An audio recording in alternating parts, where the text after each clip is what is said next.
I never met my biological dad until I was 11. I found out that I was black when I was 5. So the Jamaican lady, Elsie down the road, she came past and she was like, "Those aren't your parents." And by this time, my mum was married to a white guy, and had a couple of white kids. And this Elsie tells me that they're not my parents. So then that's how it all kind of started, like what my identity was, what my ethnicity is.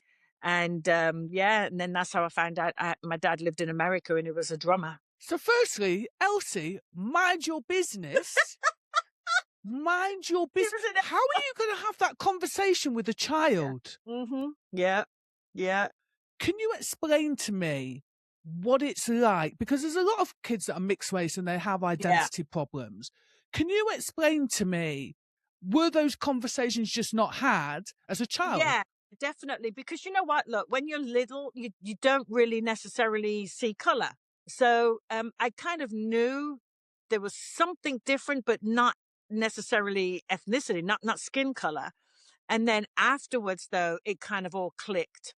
And then I wanted to know more about my black self. And I really got into that. And I lived as a black woman. Like I don't even consider myself, I know my mother's a white woman, but I definitely consider myself a black woman. Because people go, "Oh, you're half and half." It's like, tell that to my hair and tell that to some redneck on the street that's calling me the N-word or wants to beat me up because I'm black. Like, there's a lot going on. So that would put that black label on me. But I wear it proudly. I love being black. I love everything about it. But growing up, it was definitely a thing in the house, because I did lean that way. And I'm in a house full of white people, and it doesn't help when you sit as a family and watch Roots, and you know what I mean. Like, so it's like, wow, I had to learn about my blackness through television.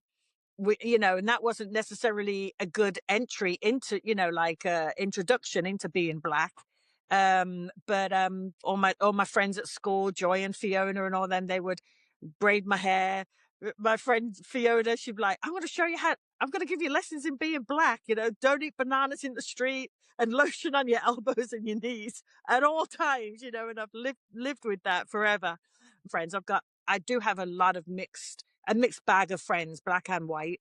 But at school, there were a lot of Jamaican sisters there, so we all kind of hung out together. Everyone just hung out, so it was really cool. But if I had any problems, I'd go running to them and they'd help me out.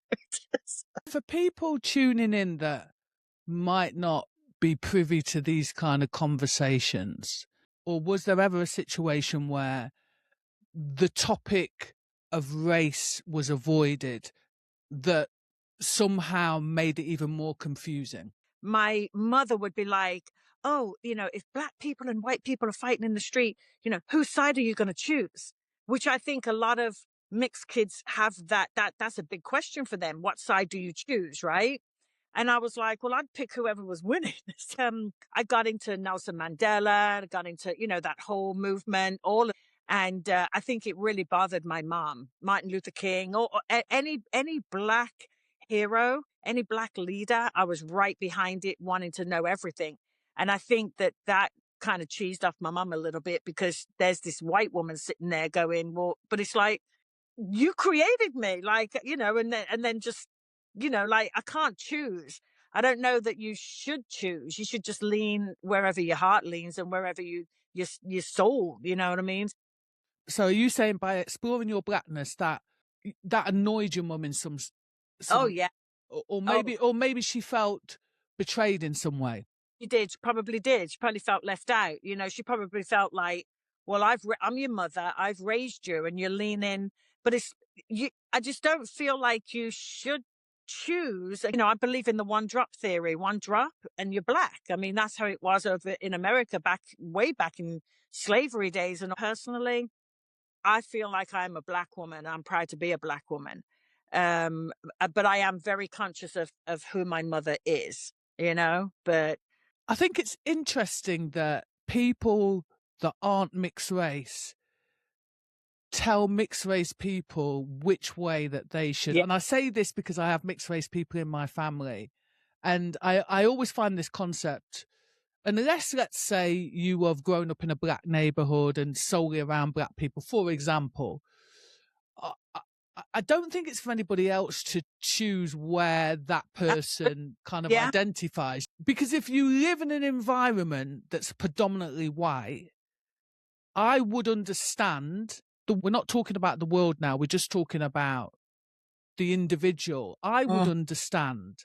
Yeah. Whether I agree with it or don't agree with it, it's neither here nor there. But I would understand why they would identify in a certain way, because they don't have a representation of, you know. But yeah, I just find it interesting that people will tell you how you should identify. I've got white friends that go, "Oh, but you're not really black," and it's like, well, what's your idea of black? Because I'm black, you know, and it's almost like being black is like a disease. It's very weird that there's like this a guilt factor with some people going, well, what about your white side? It's like, well, what about it? If I go out in the street, like right now in America, right now today, ICE is right down the street here at the Home Depot, picking brown people up. If I walk, Yeah. I've lived here for 35 years and I have to carry my green card in my wallet. I've never carried my green card ever. But now, you know, I'm one of those brown people and I've got an accent. So if they pull me up and I'm going off on it, I'm in the truck. So it's like Yeah. society when there's all these, oh, black people this and black people that, but then you come and tell us, pick a side. I don't want to. You shouldn't have to pick a side. Just lean wherever you're naturally gonna lean. If you're black and you want to lean white, then lean white. Who cares? Just live your life. I say, you know. But I definitely lean black.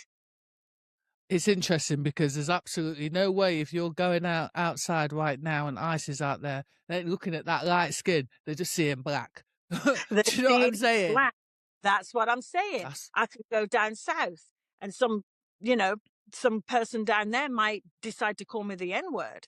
You know, I might be light skinned, but they're not going to be like, oh, she's light skinned, she's good, she must have something else going on. That's just not the way of the world. You know what I mean? So if society is going to treat you as if you're black or see you as if you're black, then look, I'm not going off of society, but I know I am black. I didn't imagine it to go that way, Yeah. but I understand also there'll be people that are tuning in that are having exactly the same struggles Yeah. as you. Equally, I don't think when people have mixed race children, they really think it through. I don't think they have conversations about race and the implications Yeah. on said child. I don't think I think people are afraid to have those conversations. You know what it is? Yeah, they don't think it through. You know, I mean, I know my mum didn't think it through. My mum did not, and she was. I'm having a black kid for sure. She knew that much. This now you've got a black child who, you know, has half of your DNA, half of somebody else's DNA that you don't even know. But then there's all the day-to-day maintenance of a kid, like I said, your hair, your skin, you know, things like that. And you know, like, look, I walked around for years with my hair just pulled back in a Oh ponytail. no. Couldn't run your Yeah. finger through it because it was one complete freaking ball of, you know, nothing. It took me to come and actually meet my dad, who taught me how to do my hair. Had Joy and Fiona, they taught me about my skin and things like that. You know, outsourcing how to take care of myself because my mother didn't know. And it's like people just they don't understand. I have sickle cell anemia trait because I get it from my dad. So I grew up with that, you know, I mean, not necessarily symptomatic, but you know, now you've got a kid that's got sickle cell anemia trait and you don't necessarily hear about that day to day, especially back then. Not, you know, this you can't just have a child and be like, "Oh, it's so cute." I remember I tell you this is the funniest thing. This girl, she will remain nameless, but this girl had a baby, right? She had a black baby and she was white. Baby came out gorgeous, right? Gorgeous. our other friend was like, well, I want one like that. It's like, right. So back in the day, having black babies was a fad, right? It's like, that's terrible It's because true. you're bringing a human. This girl had a baby, and this baby did not turn out as cute as it's like, well, that's what you Yeah. get. But no, I think that you have to be really conscious of what you're doing and what you're bringing into the world. This baby comes with a whole bag of lots of things that you've got to unpack as it gets older. Definitely racism, definitely belonging, definitely like cultural identity, and who are your heroes within that culture. I had to go out and find that on my own. Luckily though, that for us growing up, Nelson Mandela was still in jail. He was getting ready to come out when I was in my teens. So there was a lot of stuff going on TV. But you've got to be prepared to give your children, your black children, their history. And a lot of people just don't. They just raise you up. But then you're going to have a kid that goes, well, why do I have curly hair, or why is this and why is that and why is the other, and you better be prepared to answer those questions, and you better be prepared to help them with their hair, help them with their skin. What do they need to do, to maintain and look good and healthy all the time? And I just don't think people necessarily take that into consideration when they're doing that. It's like, I've got a black kid and it's cute. It's like, that's not why you should be doing that. It's not good. That can definitely go wrong.